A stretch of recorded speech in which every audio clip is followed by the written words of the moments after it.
You want to improve your product or website, but you don't have time to click around through complex dashboards, reports, whether that has Google Analytics or some other tool out there. And without the clarity, your team wastes weeks trying to fix the wrong thing, or worst of all, not fixing anything at all. This video will show you everything you need to know about HotJar from installation to insight, so you can spot what's working, fix what's broken, and build a product that users love. Let's jump right in.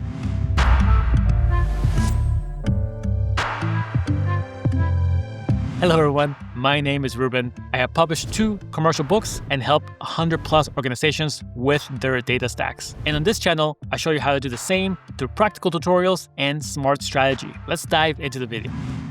So let's start by talking about the pitch. As you have seen in other videos, I always like to see what the homepage actually talks about. Who is this tool for? So if you look at the HotJar homepage, we see, it's all about clearly some qualitative data. They're kind of looking at, hey, like your analytics data is not telling you this. Maybe your actual quantitative numbers don't reveal the full picture, but a tool like HotJar could. So you're gonna hear, of course, we know they're known for Heatmaps. This is one of the first things we see. Then, recordings, session recordings will be the second thing here we're seeing. We got feedback, surveys, interviews, which I think is kind of interesting. HotJar has built this almost like a service or a platform, a marketplace might be a better word, where you can connect with people to give you one-on-one user feedback. So clearly, it's this very heavy qualitative product. We can start to see some of the use cases down here, be able to uncover opportunities for optimization, customer experience problems, prioritize changes. So we start to gauge that this is really for product teams, maybe customer support teams are in charge of a customer experience. And of course, this is heavily based on the qualitative data. HotJar has been around for a very long time. They actually got acquired by this company called Content Square, I want to say maybe a couple of years ago, but the product is still very much the same as it has been for many years, with, of course,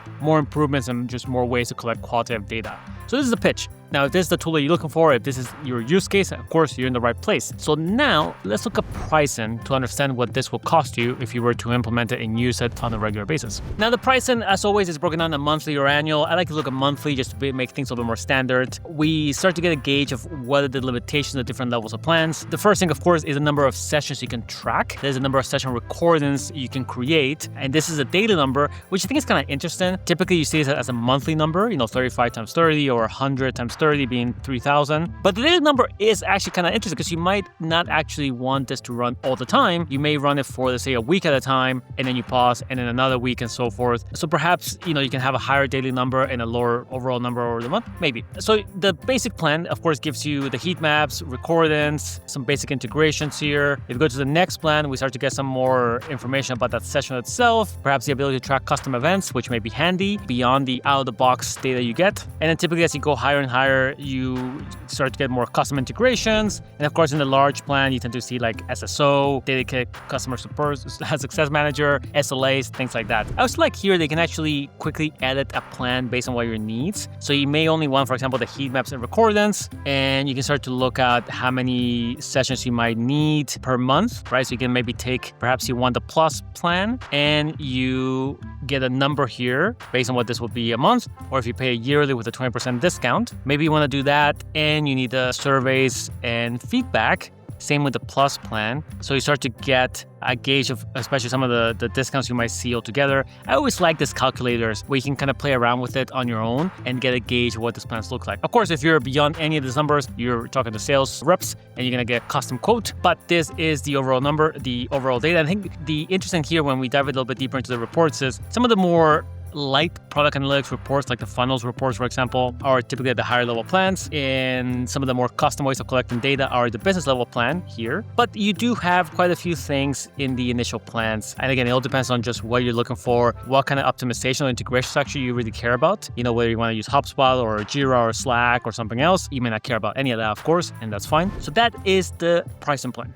Let's now look at what it means to install HotJar. What is the actual process? How difficult is it? And of course, as you might imagine or you might expect, it's actually not that difficult. Now I'm logged into the HotJar. By this point you create an account. There's lots of ways to create accounts. I'm not gonna go through that process. At some point here, you go to your organization settings and you're gonna end up in somewhere like this. So you might see your site, maybe you have multiple sites. Here you have just one, my site I use here for a lot of demos in this YouTube channel. And under the site level, you have a tracking code, you can view it, and you have a tag. So the tag looks like this. It is very similar to like a Google Analytics 4 tag, for example, or a Facebook Pixel pixel or a Google Ads pixel. It's just a little piece of JavaScript. You can then just paste into your website code. You can ask a developer to do this. And then once you do this, then HotJar can do a lot of stuff out of the box. The heat maps, the session recordings, and a bunch of other data. Really the bulk of the data that HotJar offers is actually done just out of the box. So beyond that initial tracking, of course, you can send custom events. A custom event might be helpful for something that may be highly important to you. For example, a purchase. And actually, this is the example here. Basically, you can fire a little piece of JavaScript code that looks something like this, and it fires this event into HotJar, and it'll be part of a session recording, and it's part of the rest of the heat map data. So you may be able to see a user do a bunch of clicks on buttons on the website, scroll through the website, interact with forms,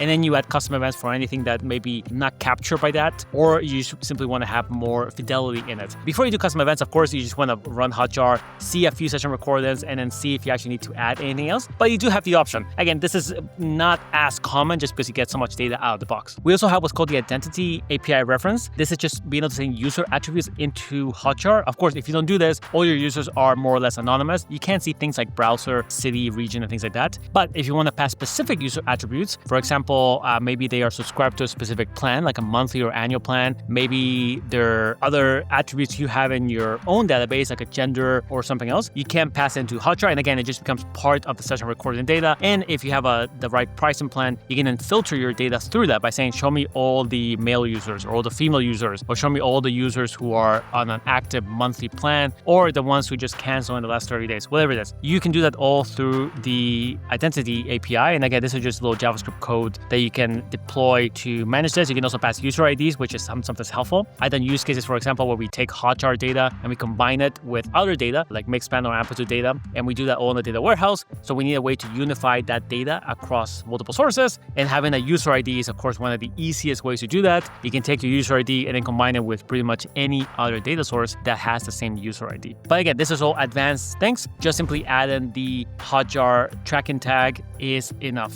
Let's look at a bit of a demo here of what the interface looks like. This is actually just an actual demo site that HotJar offers, and we can start to get a gauge here. So we have, of course, dashboards you can build with any kind of summary. So things you're looking at, maybe you're looking at, this specific A/B test. You can then summarize some numbers here that HotJar gives you. If we open this window here, let's look at kind of the core things that we care about. Let's look at, for example, recordings. It'll kind of try to highlight recordings for you because, depending on how much you run this, you may have hundreds or thousands of recordings. So it kind of does its best thing. And of course, you can sort of filter through things to kind of find specific recordings you might care about, maybe just the ones on Chrome or an Internet Explorer. And then when you open a recording itself, when you play it, you get, of course, this sort of video-like experience of the recording, right, where you can see the cursor move around, you can see the clicks, you can actually hear them. You have some information here about the session on the far right, and the user attributes, where in this case, actually, they're passing an actual user ID. You can see they're passing the custom user attribute of total purchases.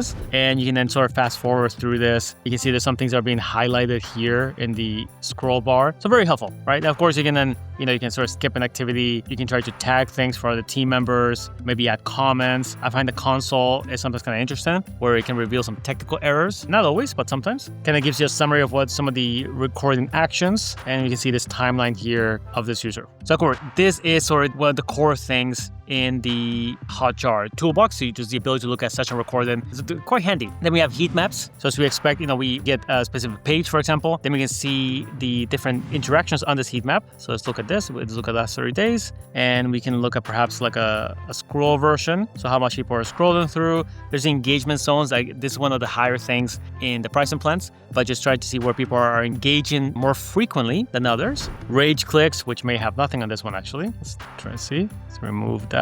Yeah, something for the rage clicks and some movement here. Again, heat maps have been around for, 15, 20 years now, but this is a very solid approach to how you handle heat maps. Of course, we have surveys, interviews, and tests. We're not going to look those in detail, but they are kind of what you expect to be able to do a short survey. Interviews, of course, you actually work with actual people, so HotJar helps facilitate the hiring of individuals. And then you have trends to give you some sort of light product analytics here on your data. Highlights to try and give you summaries of the things that may be the most important, probably using some form of machine learning. Today we might call it AI, and dashboards. And that's kind of the product, right? It's a simple product, but I find it does everything it's meant to do really, really well, and it all works just out of the box. So it's really as easy easy as it gets. Within a few minutes, you can start having a lot of data. And of course, as you fast forward over a few weeks, you can have all this richness of data, session recordings and heat maps and trends, and be able to share this all within your team. So it's really a fantastic tool. If you're wondering what to do with all this HotJar data, then check out the next video. It will show you specific strategies for how to turn data into actionable insights. This is one of the most important skills every team, whether you're marketing, product,